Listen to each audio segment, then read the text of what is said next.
ఆదియందు దేవుడు భూమ్యాకాశములను సృజించెను. భూమి నిరాకారముగాను శూన్యముగాను ఉండెను. చీకటి అగాధ జలము పైన కమ్మియుండెను. దేవుని ఆత్మ జలములపైన అల్లాడుచుండెను. దేవుడు వెలుగు కమ్మని పలుకగా వెలుగు కలిగెను. వెలుగు మంచిదైనట్టు దేవుడు చూచెను. దేవుడు వెలుగును చీకటిని వేరుపరచెను. దేవుడు వెలుగునకు పగలనియు చీకటికి రాత్రి అనియు పేరు పెట్టెను.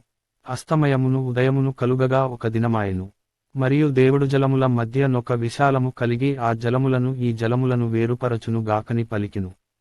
దేవుడు ఆ విశాలము చేసి విశాలము క్రింది జలములను విశాలము మీది జలములను వేరుపరపగా ఆ ప్రకారమాయెను. దేవుడు ఆ విశాలమునకు ఆకాశమని పేరు పెట్టెను.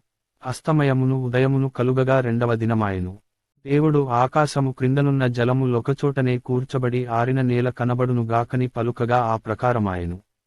దేవుడు ఆరిన నేలకు భూమి అని పేరు పెట్టెను.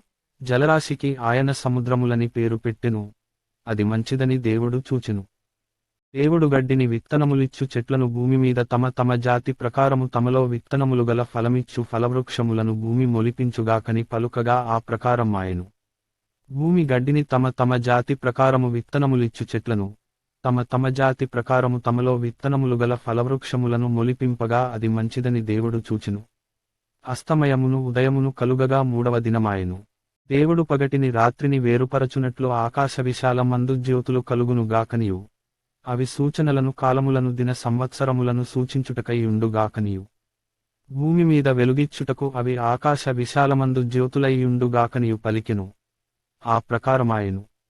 దేవుడు ఆ రెండు గొప్ప జ్యోతులను అనగా పగటిని ఏలుటకు పెద్ద జ్యోతిని రాత్రిని ఏలుటకు చిన్న జ్యోతిని నక్షత్రములను చేసెను. భూమి మీద వెలుగిచ్చుటకును పగటిని రాత్రిని ఏలుటకును వెలుగును చీకటిని వేరుపరచుటకును దేవుడు ఆకాశ విశాలమందు వాటి నుంచెను. అది మంచిదని దేవుడు చూచెను. అస్తమయమును ఉదయమును కలుగగా నాలుగవ దినమాయెను. దేవుడు జీవము కలిగి చలించువాటిని జలములు సమ్రు అద్దిగా పుట్టించును గాకనియు పక్షులు భూమిపైని ఆకాశ విశాలములో ఎగురును గాకనియు పలికెను. దేవుడు జలములలో వాటి వాటి జాతి ప్రకారము జలములు సమృద్ధిగా పుట్టించిన మహామత్స్యములను జీవము కలిగి చలించు వాటినన్నిటినీ దాని దాని జాతి ప్రకారము రెక్కలు గల ప్రతి పక్షిని సృజించెను. అది మంచిదని దేవుడు చూచెను. దేవుడు మీరు ఫలించి అభివృద్ధి పొంది సముద్ర జలములలో నిండి ఉండుడనియు పక్షులు భూమి మీద విస్తరించును గాకనియు వాటిని ఆశీర్వదించెను.